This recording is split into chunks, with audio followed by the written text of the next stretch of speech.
Kathide mfowethu. Uyazi mfowethu mina ngibuthwe nawe. Angazi sasibuthwa. Angazi sasibuthwa ngoba phela Lijobe sabuthwa naye nje amdala ngayo kimi yena iminyaka. Mdala kunami ngeminyaka. Abantu engabuthwa nabo mina wozigqemeze ngaqala ukusebenza nabo emsakazweni. Safika ngonyaka owodwa noSibonga Zungu. Napho abantu engabuthwa nabo.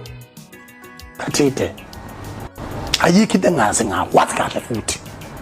Kuyangijabhisa futhi kungiphatha kabuhlungu ukubona umuntu ozenza ungqeqe ehudu lamagama ethu phansi esethuka mihla namalanga ukwazi ukukhuluma qaqamuke exoxa umlando ongekho ngamanga athi ngalandwa mina ngazoba ichuse ngalandwa ngilandwa ubani kuphi ngoba yithi abasunguli balento mina umuntu oqondile wazi kahle deep down enhlizweni yakhe usaqhuba bona ukusa usaqhuba bona ukuhlakanipha wazi kahle uthi ayikho leyo nto ngangisho wini with context